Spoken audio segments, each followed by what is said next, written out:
Hello, Small Vortex. Today I'm going to be reviewing a book called Hole Punch by the author Garth Simmons, who I knew a bit from my time in Manchester actually, and this book was released, I think it was about 2 years ago. It's on Britain's bestsellers, published by them.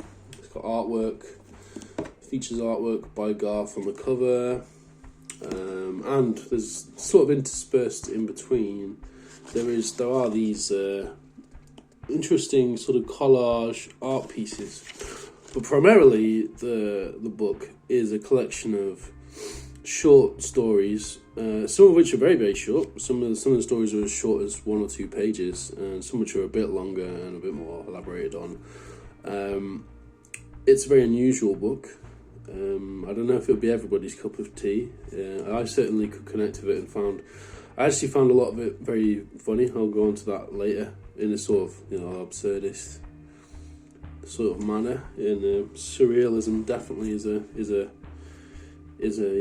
would be an adequate way of describing, some of the stories in the book, like surrealist. I mean, like it has that quality of dream and reality mixing in a very strange way. I'll read the synopsis from the back, and then I'll just talk a little bit further about the book in general. The synopsis at the back does sort of give you an idea for how the book is actually structured as a collection. The height of the Earth Empire, where war bricks flatten alien civilisations. Yorkshire, 1985, where a child's mind is patched together with trauma. Ancient Greece, where Socrates discovers a carnal method of time travel. Mars 2348, where crime and terror haunt the Martian Habitation Domes. The Mistake Skull, where muscle society achieves self-destruction. Delaware Dost, where mindfulness prevails and hierarchy is understood.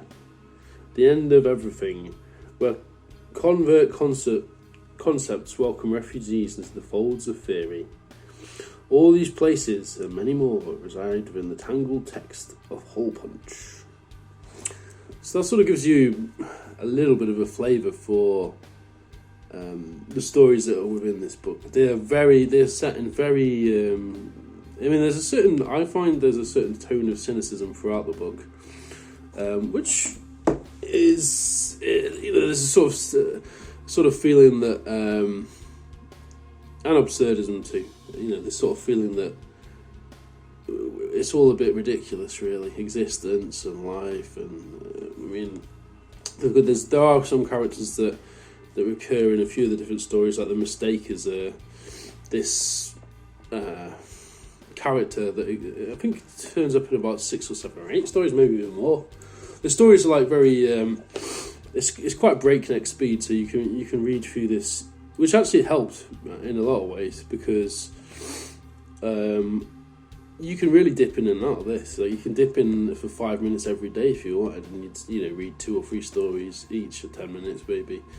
So it's good in that sense. You could I read this in a linear order, right? I read it in a linear order. But if you wanted to, I'm sure you could just like literally go to a random page every day and find a different story, and I don't know if you lose so much. I think there is the linear sort of progression maybe, or a logic to the stories too, though. I found, so I'll talk about that just like a bit more critically maybe. So I think my favourite section, because like I said, I read it all linearly, and this might be just based on when I was reading it and the sort of familiarity with it, but I think I really like the sort of mid-section. Towards the end of it, I started, maybe it started trailing off a bit, my interest, but and I can't exactly pin down why. Maybe it's just because, this is quite a long book actually. It's 434 pages, so you can imagine for a story collection of sort of absurdist sci-fi / surrealist stories to maintain your interest for 400 something pages. is quite a well. But I finished it, so that says something, I suppose.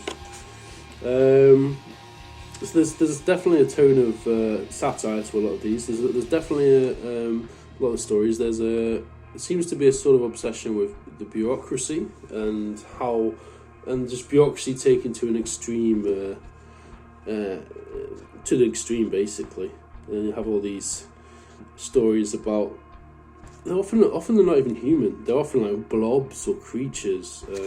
I'll just try. Well, this is a very, very short story I found. Like some of them are extreme songs. So this is like literally one of the stories that's like 3 lines. I'll try and find a few examples of some variation of stories you get in there. But this is a story simply called Breasts. The giant amorphous flesh thing did not wear a bra, so she was weighed down by a triple Z breasts. Wouldn't be so bad, but none of the shops have the right size knickers. So that's an example of an extremely short one. I'll find a bit of a longer one. Just as you can see, there's a sort of often a very visual, visually quite jarring and disturbing imagery that's used. The eye. Blood clots in the veins of the great big eye in the sky. Purpled clouds bend pitiless pits. A submolecular splodge of pointlessness. The focal point of the great big eye in the sky, gathered and dried on the ground beneath. See, yeah, there's a lot of that in there, and some of there's an interesting use of language, definitely. Like Garth does invent or use words in somewhat like an interesting way when he's actually doing this sort of world building. Like you got so like something like this, like Blims. Boltsy the snub crips all bent through the hills of broken boxes. His slow eyes glurp on a leaky plate of plastic Blims. I mean, you see what I mean? There's like a sort of very loose association, sort of way of this, using language.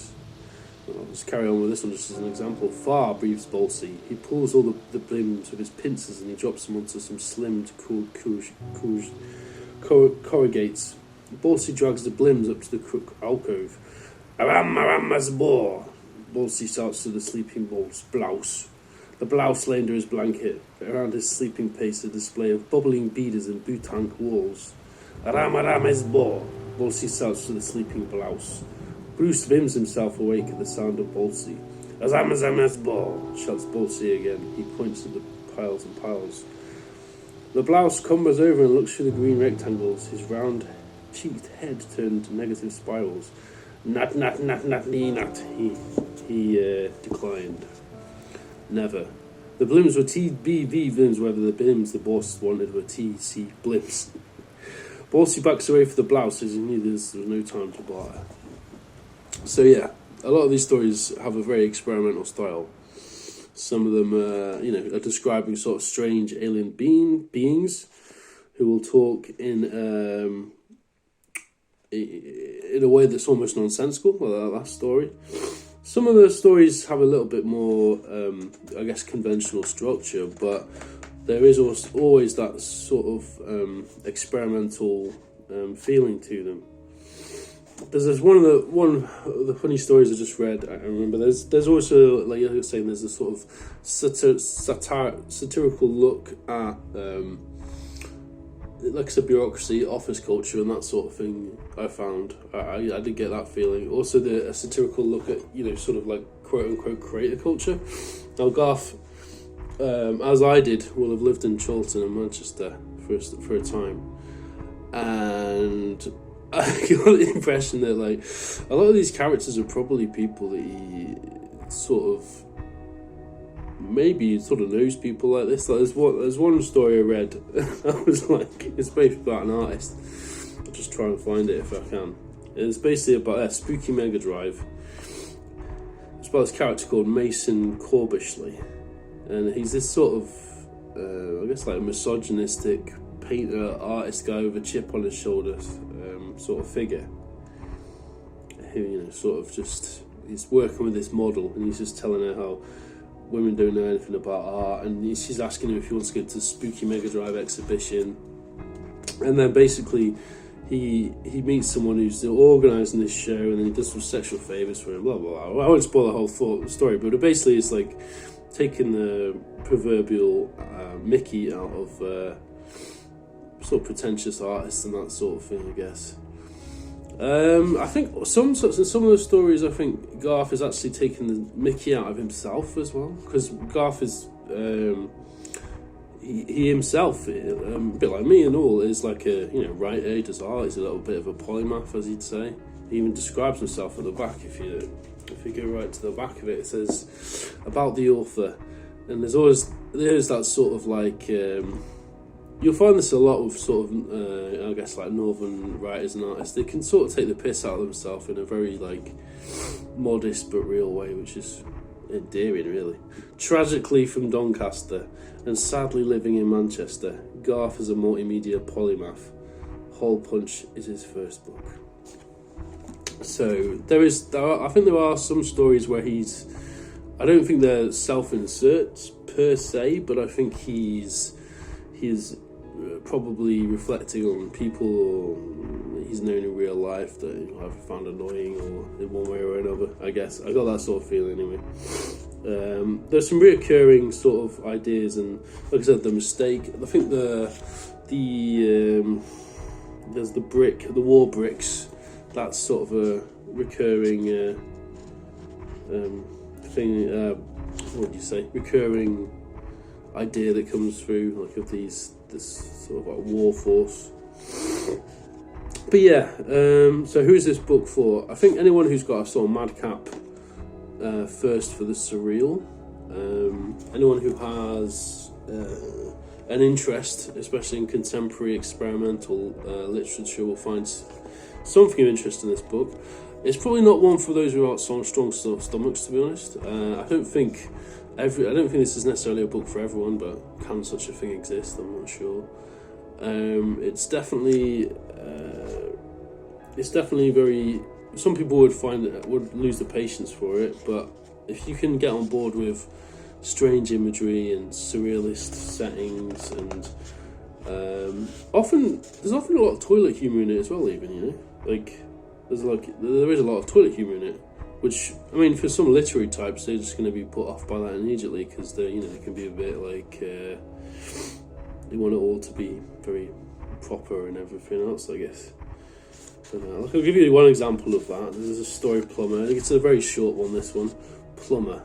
Do you remember when shit used to mean something? Asked the plumber to the old woman as he plunged his hand down a pipe.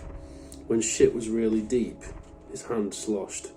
Young people these days, shit is just handed to them, all preformed moulds of the same old shit. His hand grasped hold of something very hard and very stuck. The same old shit isn't deep anymore. He pulled and released a nubbled pink plastic cylinder. It sprung from his hand and sploshed on the bathroom rug. It vibrated happily on the moist strings, celebrating its rescue. And that's like one of the stories. So yeah, you can see there's definitely certainly there's a lot of disgusting sort of bodily functions and this sort of thing in there. Okay, I think I've talked for 13 minutes. What else can I say? So the settings, generally speaking, they can be some of the stories are set in the present day time in some weird alternate version of reality. A lot of them are set in the future, or a lot of them are set in some unspecified place and time. It's hard to really know what to say in terms of what genre this is. I just say it's generally speaking experimental absurdism, I guess, with a sci-fi overtones on some level. But it's not sci-fi like obviously Asimov or something like that. It's very different. You can maybe vaguely make a comparison to Harlan Ellison, possibly, but it's less structured than Harlan Ellison because there's short stories, and I mean Harlan Ellison wrote short stories as well, but there is a similar sort of disgust, I guess, maybe at humanity and in some respects, like something like like Harlan Ellison's "I Have No Mouth and I Am a Scream." There is a similar sort of feeling in some of the stories to that, like this sort of cynical nihilism. But it's also different as well, and slightly different structured in the sense that it can be more humorous at times. It's hard to describe. I mean, there's a lot going on in this book, basically. I mean, it's fairly... it's taken me about a month or so to read it all, just on the bus and just when I had time. The artwork in it, I'll first finish off by talking about that, is really good. I mean, I actually need to look at a lot more of it again. I just looked at it when I was looking at some of the stories. So there's not in every single story, but you get these these very interesting multimedia collage artworks which have something of Basquiat and something of Stanley Donwood to them, I guess. They're very interesting. They could be, I mean, you could easily see them in a gallery somewhere, like in a collection. There's a lot going on in them. There are a lot of patterns, a lot of interesting composition. They do definitely remind me of Stanley Donwood's work with Radiohead a bit, but also a bit different too. And you get that sort of whole Basquiat collaging of influences and media and everything, with a lot more degradation in terms of the imagery, maybe like a sort of I couldn't say if there was a particular order. I think it's more just from Garth's subconscious. He probably relates those images to some of the stories somehow, but it's not explicitly obvious, to be in all honesty. But that's good. I mean, it's like sort of leaving it down to your senses to interpret how these images relate to the stories which they're shown next to. So I guess I'll just probably end the review in a minute. I've already talked for quite a while. There's a story about Socrates here. I'll just read this, and then it gives you a final sort of taster of some of the stories. And the Socrates story is mentioned in the synopsis, so I'll just briefly read that, and then I'll wind up. Socrates. Ambrogia was buggered 3,000 years and more into the future by Socrates. It all started when Amigo was a student of Socrates in the heart of cool, hipster, ancient Athens.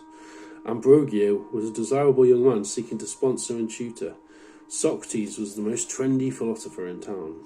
One quiet night in the plaza, Ambrogio was alone with Socrates and said he would do anything to have Socrates' edgy punk knowledge. Socrates chuckled and told Amangro that he could only share his knowledge by physically inserting it into Ambrogio. Socrates buggered Ambrogio 3,000 years and more into the future. Every thrust made Ambrogio spasm and writhe forward 50 years, pushing Ambrogio past the people, buildings and events of the future. The fall of Rome, King Arthur, the Crusades, the Renaissance, the Black Death, the Industrial Revolution, all of this with a throbbing Socrates up his anus and a grunting Socrates against his ear. Sigmund Freud made notes on treating Ambrogio. He describes him as a young man who would scream and shake like there was something up his bottom. "No more knowledge, no more!" screamed Ambrogio on Freud's settee. What Freud didn't know is when Ambrogio looked at him, Sigmund's genial, misogynistic face would morph into the face of the lustful, pederast Socrates. "You're going to have all the knowledge you can take." Socrates rammed Ambrogio past the rise of machines, witnessing the technological singularity and the collapse of the human reclamation. And the earth began to die under an expanding red sun. Socrates bundled up Ambrogio's body and pummeled him into the shape of a comet. Ambrogio shot across the stars of Socrates' near-climaxing face at his shoulder. Socrates slapped Ambrogio's cosmic bum cheeks into the heart of a black hole. From outside of infinity, they felt the universe collapsing around them, gravity inverting around them. At the end of everything, Socrates pulled his penis out of Ambrogio and ejaculated a stream of hydrogen and helium and created the conditions for another universe all over Ambrogio's face. "Ha ha!" laughed Socrates, slapping the thigh of the very confused Ambrogio as they lay in bed, back in ancient Athens. "That was a big bang, all right. Fancy doing that again sometime?" "Not in 14 billion years, grumbled Ambrogio. So, as you can see, that I find that hilarious, but some people would find it extremely distasteful, and but it's basically sort of there's an idea being expressed there, but the way it's being expressed, the medium of way it's being expressed, like basically someone having anal sex with or maybe even rape, you could say it was even, is not everyone's going to be able to handle that sort of weirdness, right? I mean, I find it hilarious, just the idea of it, that there's time travelling through bumming. But yeah, basically, I'd say for anyone who's interested in contemporary fiction and seeing some, reading some of this very experimental, but also doesn't take itself too seriously. There is a lot of humour in here. I mean, how can it not be humorous? Well, there's a story about Socrates literally making someone time travel by bumming them. I mean, how can that not be comedic? But yeah, so Hole Punch, you can find it on you can find it on Amazon. It's on Goodreads as well, so you can always read it and then leave a review for the author. Like I said, the author is Garth Simmons. There's a little picture of him here. There he is. Oh, Garth. But yeah, I hope that's interesting. Sounds of interest to anybody, and like I said, I'd recommend picking it up if you're interested in any of the things that I've described, and if it sounds like an interesting book. Yeah, I don't know what to say. So yeah, like and subscribe if you like it. Try and do more book reviews. That's when I can in the future, and that's that.